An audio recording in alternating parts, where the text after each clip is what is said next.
Howdy. For the benefit of all you Aggies out there, I see some maroon and white shirts. Well, it's a pleasure to be here. It's a pleasure to be here with my former students. I have been with the Industrial Distribution Program since 2001. And during that period of time, we've seen a lot of change. I mean, and that's what we're here to talk about today is change. Just to tell you a little bit about the Industrial Distribution Program. We have in the undergraduate program now, we have about 1,000 students and about 1,100 in our master's program. We are the most highly recruited program on the Texas A&M campus. I think there's a couple of reasons for that. Most of our faculty have some industry experience. We have a lot of interaction with industry. The other thing is we have a very practical curriculum. Our students they take business courses.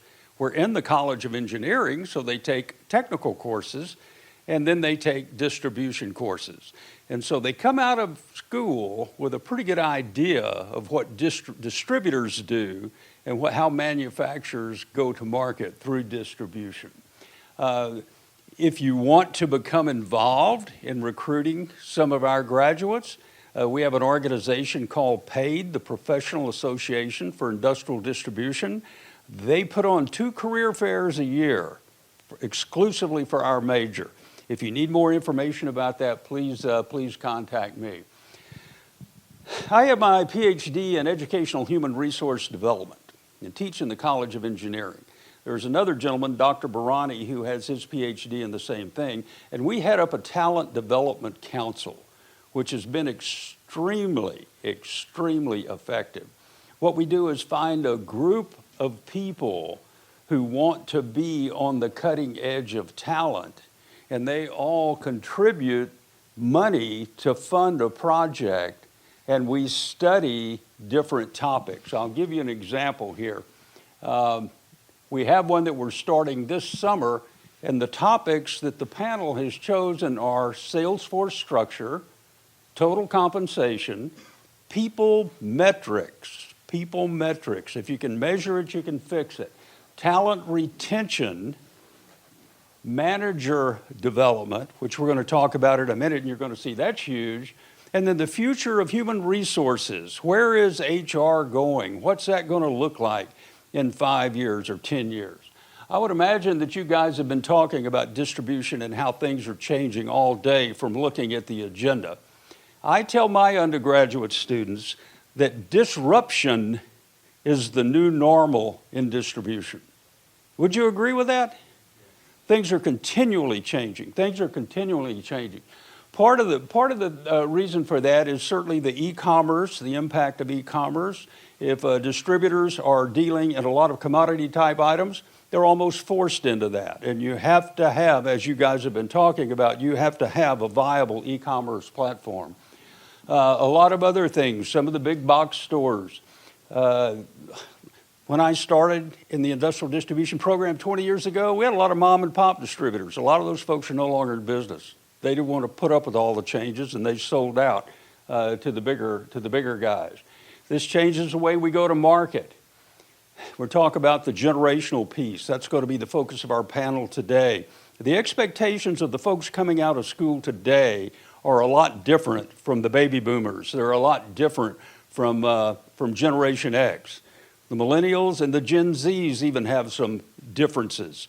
But so many of the people that we're doing business with and a lot of the people that we're bringing into our organizations now represent this generation, and we need to understand them. And we've just been talking about Patrick was talking about the digitization, how you make all this stuff work. So basically, here's what I'm seeing.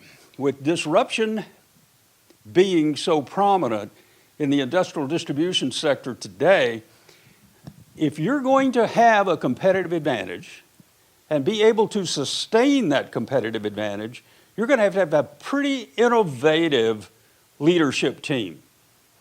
Because the technology exists today. If you've got a competitive advantage and somebody can figure out what that is, they can replicate that in pretty short order. And then once they do that, your competitive advantage goes away. So you have to have an executive team that can stay on the cutting edge. What's the next best thing? But as my partner, Dr. Barani, says, a strategy is just a plan on a piece of paper. If you don't have the organization that can implement that plan, it's not going anywhere. So that means your middle managers, your branch managers, your operations managers, your sales managers have to be able to bring the right people into the organization, have to be able to develop these people, and then they have to be able to retain these people to be able to communicate that new vision down to the streets where it's happening. So it's all about people. It's all about having and keeping the right people. A couple of things that we have been studying, we did a consortium, a study a while back, and of the 5 major areas are talent planning. You have to plan for your talent. Then you have to go out and you have to acquire the right talent. You have to develop these people. You have to manage these people in order to be able to retain these people. When people come to Texas A&M to hire our students, I'm saying there's 2 things you need to know about our graduates. If you're going to hire them and you're going to keep them, you have to know that you have to keep them challenged. If you hire them and put them in a warehouse somewhere working for 6 months, they're not going to stay. They're not going to stay. They want to be challenged. And the second thing, and probably more importantly, is you have to show them a career path. You have to show them what they're going to be doing in 3 years, what they're going to be doing in 5 years. If not, if they don't like what they're doing, chances are they're going to bail. So a couple of things about talent acquisition. There's a lot of moving parts to this thing. I think, one of the most important things we have to come up with is an employee value proposition. That answers the question, why should I go to work for you? You should be able to answer that question. Internship programs. Most of our students have internship programs. That's for the employer, that is a 10-week interview. That is a try before you buy. You get to figure out whether or not they're a good fit or not. There are a lot of assessments, different behavioral assessments and competency assessments that are out there. If you're going to attack the younger folks, you have to be doing some recruiting on social media. You have to use the social medias. And if you're using the same job descriptions you were using in the 70s, you're probably not going to attract the younger crowd. You got to bring it up to date. You got to bring that up to date. Employer branding, SRS, for example, it recruits on our campus. They have a tremendous brand. Everybody knows who SRS is. And students want to go to work for companies that they know and that they recognize. And then the candidate experience, and we're going to talk a little bit about that in a minute. What that means is if you interview somebody, and I have students talk to me all the time about, they said they were going to get back in touch with me. It's been a month and I haven't heard from them. That's a good way to lose a high potential candidate. You have to have a good cadence, a good way to stay in touch with these people if you're going to be able to bring them into the organization. And then the development of talent, I want to distinguish between training. That's the information you get to do your current job better. Development is the information that you do to prepare someone for the next position. And I think most of us have to realize it's our responsibility to make our people better, to prepare them for the next level if we're going to retain them. Some of the things that works to keep people other than compensation, they want to be working for a company for which they're a good fit, a company that where their values, the individual's values, align with those of the company. They have to like what they're doing. They have to like the people that they're working with. I mentioned a while ago career advancement. If you can't show them that career path, chances are they're going to look for something where they find more fulfillment.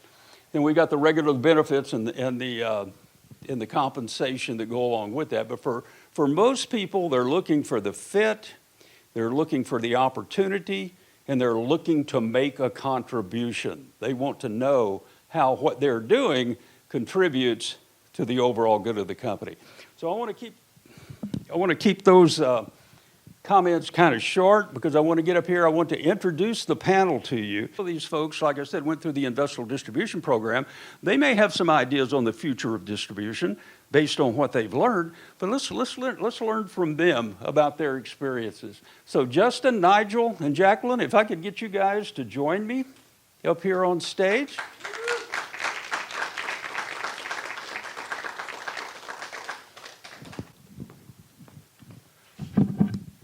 Tell you what, why don't you guys, Nigel, we'll start with you. Why don't you just kind of give us a brief introduction of who you are, where you're from, your education, and how you got to DCKAP. Okay, no problem at all. I'm Nigel Williams, Midland, Texas. Born in 1999, definitely a Gen Xer. Can you guys hear me good? I love playing video games, when being honest, right? Like, that's just me. So with that being said, I instantly transitioned to wanting to be in tech, even making video games. My friend Michael there has dreams of making video games. But with all that being said, you know, it led me straight into tech. It made me want to work at the IT department for 3 years while I was in school. Made me want to bring on my friends who were interested in it. And then it just led me into, honestly, I think the right fit for me right now. And I can see that definitely going forward in the next 5 to 10 years. So I'm very excited to be here. Okay, thank you, Nigel. Justin? So my name's Justin Zaza, graduate of the Industrial Distribution Program last December, 2021. I took kind of a weird path to the ID program, as a lot of ID grads do. I actually started off as a meteorology major. I'm a huge weather nerd. You know, I love meteorology, wanted to be on TV and all that. But I ended up I was losing my passion for it because I was just stuck behind a computer all day doing forecasting and models and stuff. And so I looked for something where I could kind of blend my more technical, because there's a lot of engineering that goes into meteorology. So I wanted to blend a lot of that technical aspect of, you know, my former major, but then also have something that I could apply a bit more face-to-face and almost have a sales persona. And, you know, I was pointed right to the ID program. I joined my sophomore year of college and never looked back. Okay, thank you, Justin. Jacqueline? Yeah, so I'm Jacqueline Portillo. I did a different path. I was recreation, parks, and tourism in the agriculture department. So I did more of a focus on events, tourism, and hospitality. And then it kind of led me here. I'm the event coordinator, so I'm very excited to create events and, you know, for DCKAP. So. Okay, thank you, Jacqueline. We have a series of questions here, and I may ask some follow-up questions, and I guess we'll hold your questions to the end. But if you have questions, we want to certainly get those answered as well. But the focus is going to be on talent acquisition. Why did these folks go to work for DCKAP? Why did they choose DCKAP over the other opportunities that they had? And then based on their experiences, their education, and what they know about the distribution industry, we're going to ask them where they see the industry going and how they feel they're going to make a contribution to that. And then finally, I think we all have a concern about retaining good employees. And so we're going to hear from them to find out what would cause them to stay or what would cause them to leave. So Justin, let me start with you. Why did you choose DCKAP over the other offers that you had? So I started off, I did an internship last year with a traditional distributor, and I enjoyed it. You know, I got a great experience, and then my very last semester at Texas A&M, I took a machine learning class actually with Nigel, and kind of pointed me more into the tech space, I guess. I saw there's a lot of potential in AI and software, and it's just the industry that I wanted to go into, and I knew that I could kind of bring my ID background and intertwine it with more of that tech side with DCKAP. And I was in the very final stages of interviews, and I was about to get an offer letter with another company when Nigel reached out to me about DCKAP. And DCKAP was a much more streamlined and organized interview process. Like Norm said earlier, the company that I was at before, or that I was interviewing with, it would take months to get back. I'd have an interview and they wouldn't follow up. They wouldn't tell me how it went. They just would, you know, leave me on red for literally months. And so people are asking me, yeah, where do you want to go? Where are you going after you graduate? And I was like, I don't know. But DCKAP was organized, you know, I had an interview, next one was set up, boom, boom, boom, and then I was hired next thing I knew. Okay. Nigel, how would you respond to that? How did you pick DCKAPs over the other? Well, at the career fair, Karthik was at the table by himself. And I was like, man, who's this guy over here just sitting by him? He was sitting too, so that was like, okay, he's just here just doing nothing. But I was like, let me go walk over and talk to him and see what he's about. So I talked to him for a little bit, and I told him, I'm interested in tech. I love playing video games, and I want to make some money. And he said, well, we have a position called business analyst. I think you would be a great fit. I said, am I going to make some money? He said, you can make some money. I said, cool. So that's number one off my box. And then he said, but it's all remote though. I said, okay, well, that was interesting as well. And then he said, well, we're going to need you to start soon because we have a big project coming up, and you're going to be on one of the verticals. And I said, wow, okay. So I said, when do I start training? He said, there is no training. You just start. And I assumed, I was like, okay, this man came from a different country, assumes that we're at the number one, university, so why am I not valuing myself, and why am I not trying to build my human capital in an industry that we know is going to project itself in the near future? Once again, the interview process was quick. Everyone was nice. Everyone's always available to answer questions. They're always willing to invest in my learning as well. Like, for example, there was like a $300 course. And I was like, man, am I going to pay for this? They was like, no, just expense it, learn, make sure you take time out of your day to schedule that learning, and just keep us updated. And I said, that sounds perfect. So it filled off my boxes of increasing my human capital, my free time, because I love skating with my dog. I don't know if y'all saw that on the panel. And yeah, just constantly learning and building myself up. So that was why I chose DCKAP. Okay, thank you. Thank you, Nigel. Jacqueline? Yeah, so I chose DCKAP for multiple reasons. One, like they mentioned, the interview process was just very quickly. You could tell that they really wanted you on their team, that you were valued, and that you were going to be valued as soon as you entered the company. So it was one after another, like interview, like every 2 days. Honestly, it took a week and a half, and everyone that I spoke to, they could see the potential that I had, but then they could also, I could see how receptive they were of everything that I said, and that they liked my ideas, but then they were also going to be there to help me at the same time and accomplish all those ideas. So I'm just a very creative person as well, so I could see myself, thriving. So that's mainly why I chose them. Okay, thank you. Thank you so much. Justin, let's shift gears a little bit. You and Nigel went through the industrial distribution program. We talked during your education, or you learned during your education, about a lot of the things that are changing, a lot of the things that are going on. How do you perceive those changes? And then secondly, the second part of the question is, how do you see yourself contributing? So, as we all know, the distribution world to be completely frank, it can be a bit archaic. Technology and software-wise, we haven't been the most progressive industry, and that's something I noticed. If, like Norm said earlier, to be successful, you have to take these steps. You have to be ahead of the game. Digitization, software, all that good stuff. And so that's the way I see the industry changing, and that's part of the reason I wanted to get on board with DCKAP, is because we're really helping to facilitate that change in industry. And where I kind of see myself applying that is I get to have and apply all my experience from the industrial distribution program, because we don't have a whole lot of software. My capstone project was over CRM software, but besides that, we don't have a whole lot of kind of software and e-commerce discussion throughout the program. And I see myself kind of applying sort of that traditional ID background over the next couple of years and bringing that intertwined with more e-commerce and software. Okay, thank you, Justin. Nigel, same thing. How do you see things changing, and how are you going to fit into that? How are you going to impact that? So I think the biggest change is going to be in the next 10 years, apparently technology grows exponentially. So we really have no idea of what we're going to see, but we're already getting, I was making a joke with one of my friends the other day. They already have the small robots that automatically mow your lawn.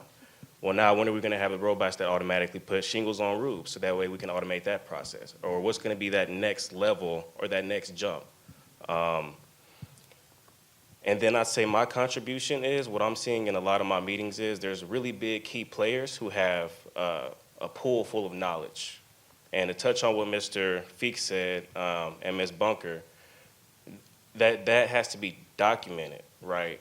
A lot of what I see is, and it's even one of the, I'll call him the big dog at SRS, he says, hey, we need to pick up on the reporting. Like, you know, so seeing top leaders say, hey, we need to document these things and we need to report these things, and then also understanding that these people that drive these calls or drive these meetings, that presence needs to be emulated. So that way, if you lose that talent or you're not able to retain that talent, it can just be, that knowledge can be shared, distributed, or you can, once again, acquire someone else, train them up in the same way that that figure was. Yeah. Okay, well, thank you. Thank you so much. For me, it's a bit more different. I'm going to be more of the event aspect of everything. So my expertise is more on that, but I'm very excited to learn more about the industry as I am kind of dipping my foot. It's actually my first week. So, but I'm also just very excited to bring my expertise of like creating kind of panels and these types of events to bring more information to distributors and to the people like in this world, if that makes sense. So there's a lot for me to learn still, but I'm very excited to at least have the background of events and then apply it. So. Okay, thank you, Jacqueline. Okay, now here's the big question. You know, how do you retain good talent? So, very, very candidly, and Justin, we'll start with you again. What would cause you to stay with a company? And then the other side of that is, what would cause you to leave? So I can kind of start with the second part of that question first. At my former employer that I had an internship with, the very first week I show up on the first day, I drive 45 minutes across town in the rain. I show up and they go, "Who are you?" And I was like, I'm your intern for the summer. Like, what do you mean? And they said HR didn't tell them anything, and they're a pretty big, you know, this is a pretty rigorous program. And they just told me to come back the next week. And so I already started the internship off on kind of a wrong foot. But the whole summer, you know, I was being promised that I'd be going out to, you know, I was an outside sales intern, so I was being promised I'd be going out to see customers, or I'd be able to see the outside sales guys in action and learn from them and shadow them. But I ended up just really fiddling my thumbs and doing nothing. I would sit at my desk, I'd sweep the warehouse like 3 times, and it really put a bad taste in my mouth. And on the flip side of that, I mean, DCKAP has shown that they want to invest in me. I mean, we frankly, we are a resource, the younger generation, and I want to be shown that, you know, a company wants to develop me and really invest in me, like I said. And that's one thing that I've had experience not being invested in, and that's why I'm staying with DCKAP. Okay. And it appears that all three of you feel like this is a good fit. I mean, you all 100%. mentioned how welcoming it was, and that's one of the things that we tell our students, that as you're considering a company, whether it's an internship or a career, look for something that's a good fit. And as a tip to some of you folks who may consider recruiting graduates of college graduates, you know, you want to have your HR people there. They serve a critical function. But the companies, I have found, the companies that do the best job of building their brand with our students on campus are the ones who send the hiring managers to the career fairs. Students build connections with hiring managers. Yeah, they know who they're going to go to work for. And I think everybody here is represented that your selection of DCKAP had a lot to do with the fact that you felt like it really, really was a good fit. Okay. Nigel, same question. You know, what would cause you to leave? What would cause you to stay? Staying would definitely be along the lines of just, you know, feeling like I'm being heard. Quick example, we were at dinner at the Republic Steakhouse, and Karthik asked us a simple question. He said, "Hey, how do you guys feel about Skype versus Slack?" And everybody at the table said Slack. Someone even said Discord, right? And then the next day we were using Slack. I was like, oh snap, this man just listened to a bunch of fresh graduates and switched it the next day? Okay, he's definitely listening to what we're saying. So it makes me feel confident in wanting to bring forward my ideas, share them. And then leaving, I would say just not valuing my time. And I've actually, I'm not going to say trouble because Bart told me you don't get in trouble at DCKAP, you only get feedback. But it was as simple as just putting a note on a meeting and saying, hey, I'm doing this right now, I won't be able to join. But that was it. It was like, it doesn't matter what you're doing, as long as you inform us and let us know, like, you're busy and you won't be able to join, it's fine. But if you don't, we got some feedback for you. Yeah, that's about it. And I think that's so important, and you find that kind of culture in some smaller companies where you have access to the owner, and the owner can ask you your opinion on something and it's changed the next day. There's not a lot of companies where that happens, but I think the younger group really appreciate that. They do want to be heard. I mean, they're accustomed to growing up in situations, most of them, where their parents ask their opinion on things.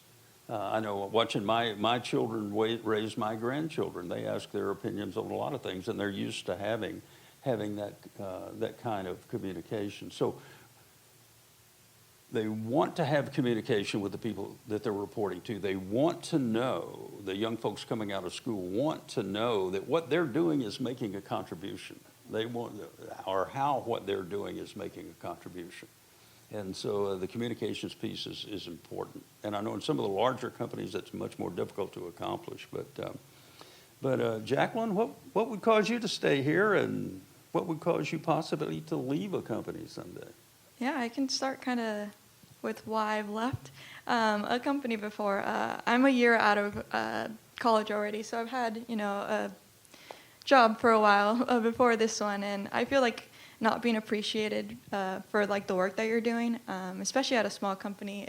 I feel like I always hit the ground running in everything that I'm doing. I think that's the best way to do something. So feeling like you're still not doing enough, even though you're working overtime and you're doing and like getting tired, and work-life balance wasn't even a part of it, and still feeling like you're not appreciated, I feel like sometimes can weigh on you a bit when you're like, it's becoming your life. And at DCKAP, I know that I'm gonna hit the ground running and still like give my 110%, but they still value like you still need work-life balance, you still need to take care of yourself. So that's something else that I really appreciate, like how they care for us and just as humans, and like how Nigel mentioned how they like are receptive to our ideas. And we're very young, so we have different ideas than like the older generation. We have certain things and we can see how trends are evolving on like social media or just in the regular world. So we also can give that insight of like, well, we've seen this happen. So why don't we kind of play a take on that, but like maybe gear it a bit different, but it's kind of the same concept. So it's also good that we can share those ideas and then have those conversations with everyone. So. Okay. Well, thank you. One thing that you said made me think that, a lot of companies are starting to see the value of this next generation workforce. And one of the ways that I hear most frequently that companies are engaging the new folks coming into the organization is putting them on project teams.